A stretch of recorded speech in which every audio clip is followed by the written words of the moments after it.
Hello বন্ধুরা, good morning. তো তোমরা সবাই কেমন আছো? আশা করি তোমরা সকলেই ভালো আছো, আর আমিও খুব ভালো আছি। আর তোমাদের ভালোবাসায় আমি আজকে আবার একটা নতুন ভিডিও নিয়ে চলে এসেছি। তো ভিডিওটা কন্টিনিউ দেখতে থাকো, আশা করি ভালো লাগবে। আজ হলো সোমবার, আর আমি সকাল 6টার সময় ঘুম থেকে উঠেছি। তারপর মনটা ভালো রাখার জন্য আমি বেলকনি এসেছিলাম। তো বেলকনি এসে দেখি কিছু বাঁদর ডাল খাচ্ছিল, এই দেখো। আর কিছু ময়ূরও দেখো নিচে ঘুরে বেড়াচ্ছে। তো আমার দেখে মনটা কিন্তু খুব ভালো হয়ে গেল। তো যাই হোক, আমার ভিডিওটা কন্টিনিউ দেখতে থাকো।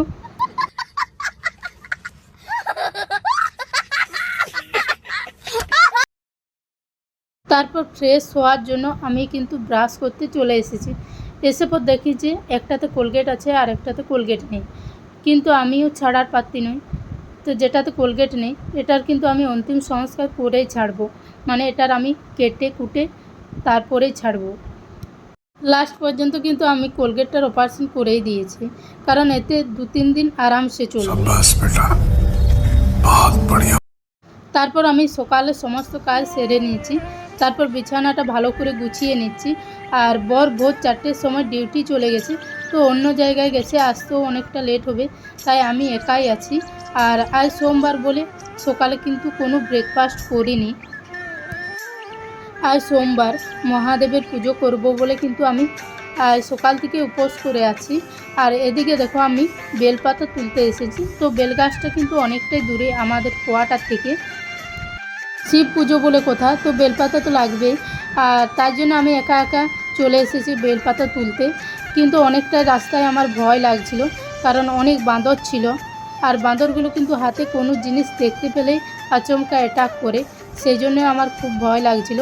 আর পিছনের ভিউটাও দেখলে কতটা সুন্দর। গাছটা কিন্তু অনেকটাই উঁচু ছিল, আর নিচে কোনো পাতা ছিল না, তাই আমি নাগালেও পাচ্ছিলাম না। তাই যাই হোক করে আমি কিছু পাতা জোগাড় করেছি। তারপর আমি এই পার্কে এসেছি ফুল জোগাড় করতে, কিন্তু কিছু ফুলেই পেলাম না। আর সবাই কিন্তু সকাল সকাল সব ফুল তুলে নিয়েছে। আর আজকের আবহাওয়াটা কিন্তু খুব ভালো ছিল।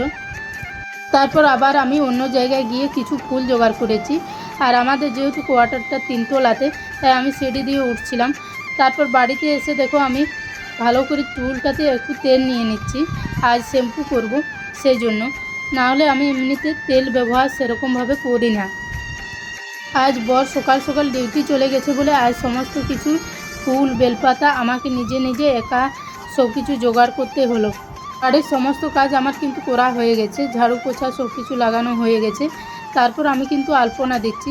এটা হলো আমার বেলকনি, এটা হলো তুলসী ধান। তো এখানে তুলসী গাছ ছাড়াও অনেক ফুলের গাছ লাগানো আছে, শুধু ফুলের গাছ নয়, পাতাবাহার গাছও কিন্তু লাগানো আছে। প্রচণ্ড বৃষ্টির কারণে আর ভালো রোদ পায়নি বলে কিন্তু সব গাছে আমার ফুল ভালোভাবে ফুটেনি, সেই জন্য আমি বাইরে ফুল জোগাড় করতে গেছিলাম। আর এই দেখো আমি দুটোতে, একটাতে বড় তুলসী গাছ লাগানো আছে, আর একটাতে কিন্তু আমি তুলসী গাছের বীজ ফেলেছিলাম, তাই অনেকগুলো চারা বেরিয়েছে। কোয়ার্টারের যতগুলো দরজা আছে আমি সমস্ত দরজায় আলপনা দিয়ে দিয়েছি, কিন্তু সাদা স্টাইল বসানো বলে আলপনাটা ভালোভাবে বোঝা যাচ্ছে না হয়তো। আমার সমস্ত ভগবান উপরেই আছেন, কিন্তু আমি আজ শিবের মাথায় জল ঢালবো, দুধ ঢালবো বলে আমি কিন্তু নিচে সব পুজোর আয়োজন করেছি। কারণ উপরে জল ঢাললে বা দুধ ঢাললে ব্যাপারটা খারাপ হয়ে যাবে, সেই জন্য আমি নিচে পুজো করছি। আর দেখো আমি চান টান করে লাল পাড় সাদা শাড়ি পরে চুল খুলে আমি কিন্তু পুজোটা করে নিচ্ছি।